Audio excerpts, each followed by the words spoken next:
नमस्कार दोस्तों, स्वागत है आपका हमारे YouTube channel crypto queen Neha के अंदर। दोस्तों आज की वीडियो दोस्तों बहुत ही इम्पोर्टेंट है। आज हम बात करेंगे डिसेंट्रलाइज के बारे में। बहुत सारे लोग आपको बोलते होंगे कि हमारा प्लान डिसेंट्रलाइज है, हमारा प्रॉपर डिसेंट्रलाइज है, कोई छेड़छाड़ नहीं कर सकता। तो आखिर पता तो करें ये डिसेंट्रलाइजेशन आखिर होता क्या है, व्हाट इज डिसेंट्रलाइज। तो चलिए आज हम डिसेंट्रलाइज के बारे में समझेंगे, चीज़ों के बारे में अच्छे से समझेंगे और जानेंगे कि किस तरीके से डिसेंट्रलाइज जो है वो काम करता है मार्केट के अंदर, और कौन से सिस्टम आपको डिसेंट्रलाइज हो तो बड़ा पैसा कमाकर दे सकते हैं। तो आइए आज की वीडियो के अंदर हम शुरू करते हैं। अगर चैनल को सब्सक्राइब नहीं किया तो सब्सक्राइब कर दीजिए और बेल आइकन दबा दीजिए। तो सबसे पहले कंपेयर करते हैं सेंट्रलाइज एंड डिसेंट्रलाइज को, तो आप अच्छे से समझ पाएंगे इसके डिफरेंस को और क्या होता है डिसेंट्रलाइज्ड करेंसी। आइए हम आज अच्छे से जान लेते हैं। तो सेंट्रलाइज को समझने का आसान तरीका है हमारे पास हमारी इंडियन करेंसी। दोस्तों जी हाँ, बिल्कुल सही सुना। इंडियन करेंसी जो है एक सेंट्रलाइज करेंसी है जिसकी अथॉरिटी किसके पास है? बिल्कुल सही, आरबीआई के पास है इसकी अथॉरिटी। आरबीआई इसे कंट्रोल करता है, इसकी जो भी मैनेजमेंट है सब आरबीआई देखता है, राइट। आरबीआई जब चाहे इसे चेंज कर सकता है। जैसे हाल ही में आपने देखा था 8 फरवरी को हमारे यहाँ पर जो चेंजेस हुआ था, 1000 के और 500 के नोट चेंज हो गए थे और 1000 का नोट तो बिल्कुल बंद ही कर दिया गया था। तो यानी आरबीआई ने चेंजेस भी किए और कुछ चीज़ों को बदल दिया, मॉडिफाई कर दिया, और आरबीआई चाहे तो डिलीट भी कर सकती है, जिस तरीके से 1000 के नोट को डिलीट कर दिया गया। तो ये होती है सेंट्रलाइज करेंसी। दोस्तों सेंट्रलाइज सिस्टम। अगर हम छोटी कंपनी का एग्जांपल लें तो कोई भी छोटी कंपनी जो आज की डेट में हम मानते हैं मोबाइल का कारोबार कर रही है, मोबाइल का बिजनेस कर रही है, ठीक है। अब वो मोबाइल के बिजनेस के साथ साथ आगे कंटिन्यू करना चाहती है एक एलईडी का बिजनेस, और वो साथ साथ लैपटॉप भी बनाना शुरू कर गई है।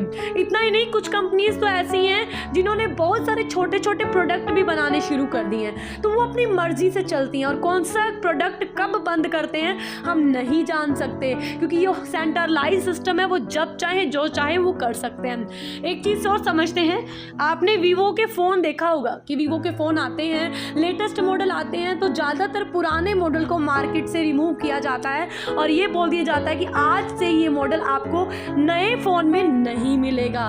तो कुछ इस तरीके से, यानी वो चेंज कर सकते हैं, वो डिलीट कर सकते हैं, कुछ भी कर सकते हैं, वो अपने प्रोडक्ट को बंद कर सकते हैं, कुछ भी।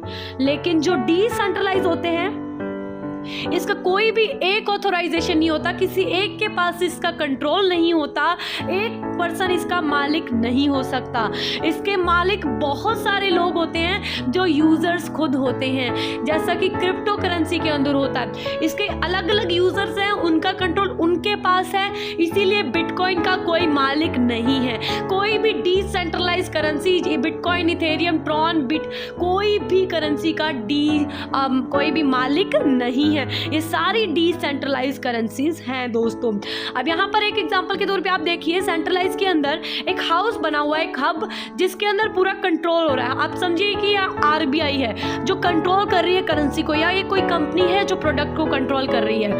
लेकिन डिसेंट्रलाइज के अंदर आपको छोटे छोटे हाउसेस दिख रहे हैं। इसका मतलब है कि यूजर बहुत सारे हैं जो पीयर टू पीयर इसे यूज कर रहे हैं और इसका कंट्रोल जो है अपने उनके हैंड में है। ऑलराइट, इस तरीके से उनके हैंड में डिसेंट्रलाइज के अंदर कंट्रोल होता है। दोस्तों एक आदमी अपनी मर्जी नहीं चला सकता, अपने तरीके से नहीं चल सकता, चाहे ये डेवलप उसी ने क्यों ना किया हो, लेकिन फिर भी वो इसमें छेड़छाड़ नहीं कर सकता, और वो चाहने पर भी ऐसी कंपनी को बंद नहीं कर सकता जो डिसेंट्रलाइज हो। दोस्तों जी हाँ, आपको मैं ये भी बताऊंगी अगली वीडियो के अंदर कि डिसेंट्रलाइज कैसे चेक करते हैं कि है या नहीं। तो सेंट्रलाइज का एक ही एडमिन होता है, एक आदमी के कंट्रोल में होता है। अगर उसकी नीयत बिगड़ जाए तो सारा का सारा फंड जो है वो निकाल सकता है वो, और वो उसका कंट्रोल उसके हाथों में है, तो सारी चीज़ें वो कर सकता है जो हमारे लिए शायद अच्छी ना हो।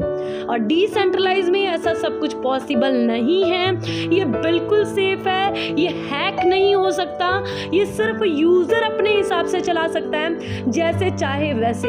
एक पर्सन हो या 10 पर्सन हो गए, वो कुछ कुछ चेंजेस करना भी चाहते हो तो भी इसमें कोई चेंज नहीं हो सकता। सेंट्रलाइज में कंट्रोल जो है उनके पास रहता है, जो एडमिन होते हैं, और डिसेंट्रलाइज में किसी के पास कोई कंट्रोल नहीं है। सेंट्रलाइज इजी टू यूज़ है लेकिन decentralise not easy to use है। सेंट्रलाइज में एडवांस टूल्स आपको मिल सकते हैं लेकिन डिसेंट्रलाइज में बेसिक फीचर ही मिलेंगे दोस्तों। तो डिसेंट्रलाइज बहुत इंपॉर्टेंट पार्ट है हमारे लिए, बिकॉज ये हमारा लॉस नहीं होने देगा, कोई चीज़ हैक नहीं होने देगा और सारी चीज़ें परफेक्ट होंगी। इसे कोई भी ऑनर नहीं चला सकता। कंपनी चाहे किसी ने भी डेवलप की हो, एक बार डेवलप हो गई तो वो ब्लॉकचेन के माध्यम से ही चलती है और ब्लॉकचेन ही इसे एग्जिस्ट करती है दोस्तों। होप सो आप सबको वीडियो पसंद आई होगी। अगर पसंद आई है तो लाइक कर दीजिएगा और बेल आइकन दबा दीजिएगा ताकि आपको ये ऐसी वीडियो और भी मिलती रहे। Thank you so much guys.